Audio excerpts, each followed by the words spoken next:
Is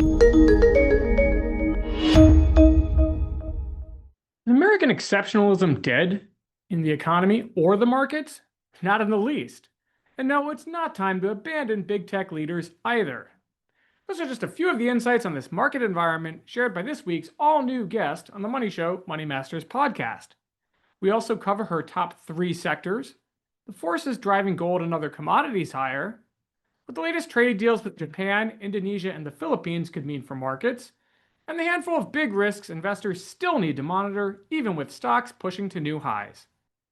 She is Alicia Levine, Head of Investment Strategy and Equities at BNY Wealth. Thanks for joining me, Alicia. Well, Alicia, thank you so much for joining me to talk on the markets here. I know there's so much going on. Since I haven't had you on the podcast before, do you mind just talking briefly about your background and sort of how you got to where you are today? Oh, so it's a great question because I have a very unusual background. I actually have an academic background. I have a PhD in political science. I did that at the University of Chicago. And I guess I felt that academia didn't have enough adrenaline for me. So after getting the degree and having some pretty significant research skills, I went to Wall Street. I worked first in a long-short equity hedge fund, then at a private equity firm. And I've been at BNY for the last almost 9 years now. Half that time on the investment management side and half the time in wealth management, where currently I'm head of investment strategy. I was chief strategist on the investment management side. And so what do? I think about markets, all the asset classes, and do asset allocation for all of our client types. Awesome. Well, thank you for that. As we're speaking here, a lot going on in the markets. We've got this Japan deal, Indonesia deal, maybe Philippines deal. A lot of these deals that I think Wall Street was waiting on, we're finally seeing some progress. So I'm wondering, is that the kind of thing that's going to give this market, or that can give this market a real second half push here? Look, I think if you take a step back, right, we sort of had the trauma of the reciprocal tariffs on April 2nd, and the market pretty quickly priced in a real probability of a recession and priced it at about 3 or 4 trading days. Since April 9th, when the original tariffs were postponed by 90 days and we had that 10% rally in the S&P, I'd say for the most part, the market has started to ignore the minutia of the trade deals, because what the market learned is that the ultimate deals were not going to be the worst case scenario as presented on April 2nd, and therefore understanding that there's going to be some baseline tariff of about 10, maybe 15%, higher than we came into the year, which was about 3%. We wind up at 15% overall, much higher. But I think we've also seen that the U.S. economy has been fairly resilient. And so it's good to have the trade deals. It confirms the move of the market. But let's not forget, the S&P is already today, when we're recording this, up 26% since the low on April 8th. And NASDAQ's up almost 40%. So the market has done the legwork of already pricing in that deals were going to happen at a lower rate than that April 2nd, and the minutia matters less. Now, whether that is an underpricing of risk is a different issue. Yeah. Because I think at some point we're getting a little bit to the complacency part, where I do think that there'll be some drag from tariffs, there'll be some drag in certain industries. The data likely takes overall about 8 to 9 months to catch up. So I think we still need to see what happens to the real economy. Thus far, the economy's plowing through. Yeah, and let's talk about some of that data. There's been all kinds of debate on the inflation front. Are tariffs just a one-off pop to inflation? Are they really not going to feed through? And how should Jay Powell and the Fed react to that? So what are your thoughts on basically the actual underlying trend in inflation and what the Fed should do about it at this point? So it's a great question. I think that there's more consensus on the growth part of this than on the inflation part of this. So I think most people who work in markets, most economists think that growth is good enough. Right? Whether we get 1% growth, 1.25% growth, that's enough for markets to move higher. The real question, as you point out, is on inflation. We're starting to see inflation in the goods sector, which had been in deflation. Yeah. And let's roll back the time machine to 2000 and 2001, since China entered the WTO, goods inflation has been negative, meaning deflation, which is how inflation overall was so low, because it kept inflation low because the goods were in deflation, because the goods were made overseas, cheaper labor, and so therefore prices going down, which deflation is very unusual in an advanced economy. After the inflation spike of 2021 and 2022, it took a long time to get goods inflation down because that was the place where there was a lot. Finally, we had 2 years of deflation in goods. What we saw in the last month is that goods are now adding to inflation. That is exactly where you would expect the tariffs to be hitting. So apparel was up 4%. Other items that have to be imported for production were up as well. So we're keeping eyes on goods inflation because that tells us where the tariff hit really is going to be. And if you don't have the benefit of goods deflation, you're likely to have an overall higher inflation number. I think we have to look really towards the end of the year to see this fully come into place because there was some pre-buying in the first quarter. Got it.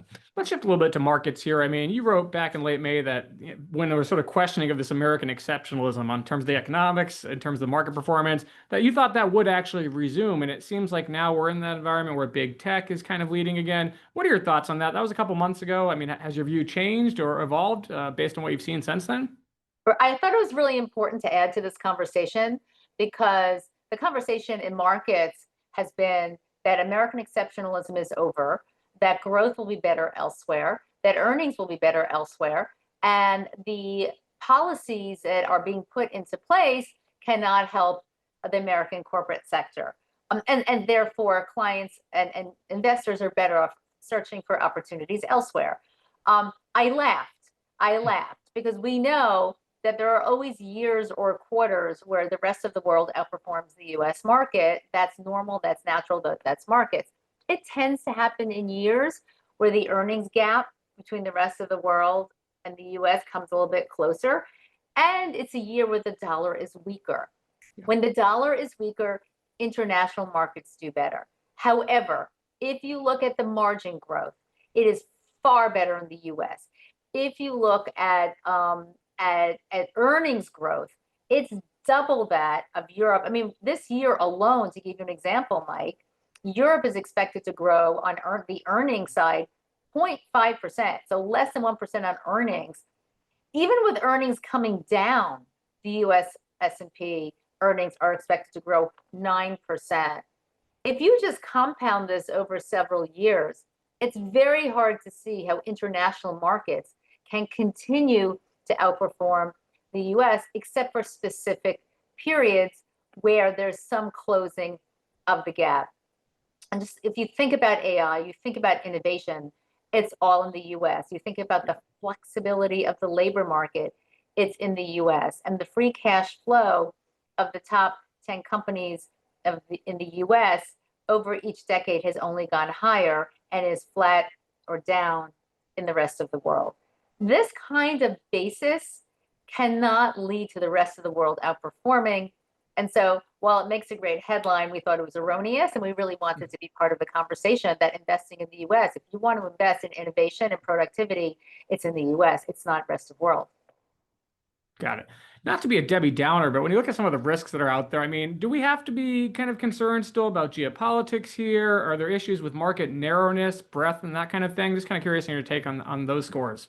So the geopolitical risk issue is very interesting. We talk to clients about it all the time, but we did a study about it. And it turns out if you go back, let's call it 1950, and you just look at all the geopolitical events that have happened, hot wars, cold wars, oil embargoes, the downturn in markets linked to geopolitical issues is actually quite fast. And within 3 to 6 months, markets recover unless there's a commodity shock, unless there's an oil shock, which leads to higher inflation. And then you wind up having other issues at work. You have the Fed hiking. So geopolitical risk and hot wars tend not to lead to prolonged downturns in markets. Again, unless you have energy prices involved and therefore inflation moves higher.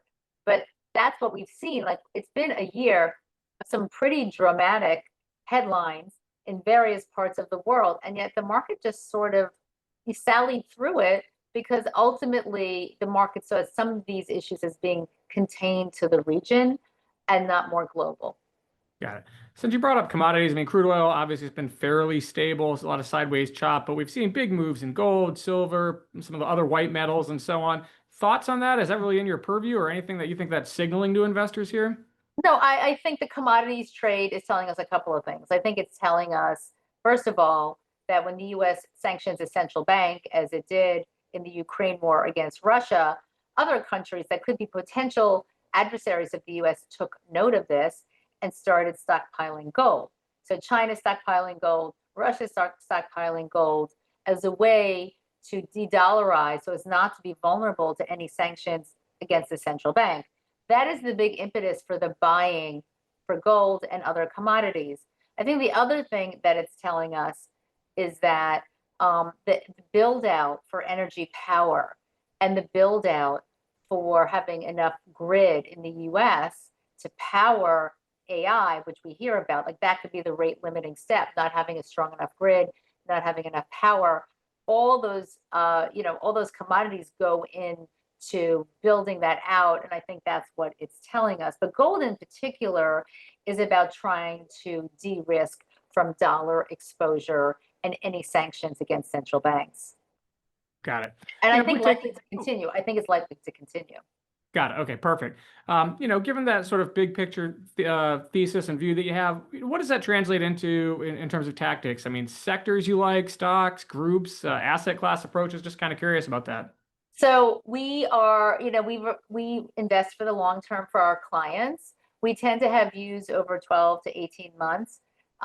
We're bullish on the US market for obvious reasons. When everybody dropped their price target on the S&P this year, we actually pretty quickly responded to April 8th and reworked our numbers. So we have about a 6,500 price target on the S&P for the rest of the year. We're almost there. But importantly, we have close to a 7,000 price target for the end of 2026. Right now, the market is looking at 2026 earnings. It's kind of done with 2025.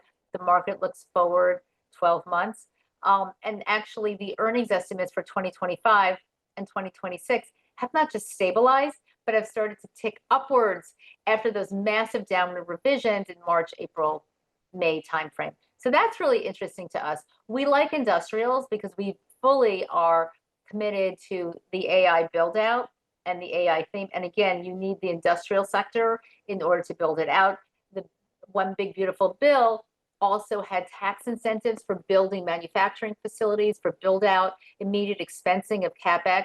That's all going to help the industrial sector. We like that. We like financials. We have a steepening yield curve, meaning rates are lower on the front end and going higher on the long end.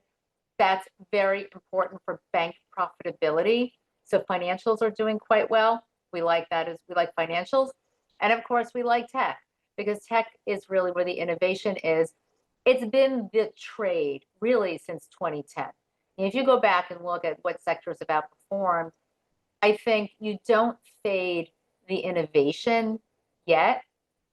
I don't think it's too frothy. It remains to be seen whether all the CapEx will produce earnings. We don't know yet. But it seems to me that the scope for how this can drive productivity in other sectors is really very important. And so we're committed to the tech trade as well. So industrials, financials, tech, some mixture of growth and some mixture of cyclicals. And cyclicals are doing well. Cyclicals are actually doing quite well, telling you that the feared recession is simply not coming or not coming in the near term. Got it. Well, Alicia, you're going to be joining us for the Money Show event we have in October in Orlando. We always have to kind of set these topics pretty far in advance. And yours was this: the U.S. economy exceptional or vulnerable? And you were going to share a realistic take on growth and risk. Just big picture. What do you think your messaging is going to be, or what's somebody going to get out of coming to see you speak there in October? Okay, so the raw materials for what makes U.S. exceptionalism is here. We have businesses forming every day. We have people with great ideas getting funded by the VC community. We didn't talk about the venture community in the US. Like, the venture community funding a great idea is so developed in the US and just doesn't happen elsewhere. Great innovators come to the US to build companies because they can get funded here. We are a nation of investors. 60% of households are exposed to equity markets. This is what we do. People talk about the stocks. I mean, the college kids talk about the stocks. This is amazing. We fund companies. We provide capital as a society. You can't replace that. You just can't replace that kind of culture of believing in innovation. So that's the great part. You also have some incentives in the One Big Beautiful Bill for innovation and CapEx. We like that. We like AI. We like that. And we like the diffusion of it in all sectors, making every sector more profitable and more productive. So we like that. So what's the problem? What could go wrong? A couple of things. I think that the debt and the deficits are an issue because it'll keep long-term interest rates higher. And so we know that, for instance, all borrowing is based against the 10-year bond, and the 10-year yield is hanging out there in a place where mortgages are 6.8, 7%, very hard for first-time home buyers. We know this. And so all the spending that Washington has done, let's call it for 10 years, is showing up in some of the 10-year yields off of which every borrowing happens. So we're concerned about that. Is it too expensive to borrow?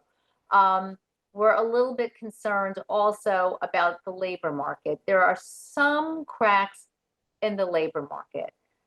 It's getting harder for new college graduates to find a job. I think there's some sorting of skill sets. That's something to keep our eye on. We do think the labor market is in equilibrium, meaning the supply is coming down. And so the hiring of under 100,000 per month could be okay if the supply is lower. That's in equilibrium, supply and demand. But you want to keep an eye on it for growth, because if it goes too low, you then have to question, where's growth going if our labor force is ever so slightly ticking down? So we're looking at the labor market. We're looking at retail sales. Consumption is 70% of GDP. And we're really focused on what's happening with bond yields, because that's where borrowing goes. So great foundation, great fundamentals. Few spots out there we want to keep our eye on. But overall, we're invested, we're fully allocated. And, I think we've been on the right side of calling this really since April. We know markets respond more quickly than policy itself. And the mistake that investors made was waiting for clarity. We never have clarity, ever. There's always something. What do I know? The market trades off of earnings and a multiple. And if I have earnings and I have nominal growth, I'm going to have a higher market. Got it. Well, Alicia, really, thank you so much for your insights. I appreciate you taking some time out here. Viewers, if you're watching this and you want to learn more from her, she is going to be joining us for that Money Show Traders Expo Orlando event. It's October 16th to 18th at the Omni Orlando Resort at Champions Gate. You can find more details, and you can just click the link to register in the description below. Alicia, again, thank you so much for your time.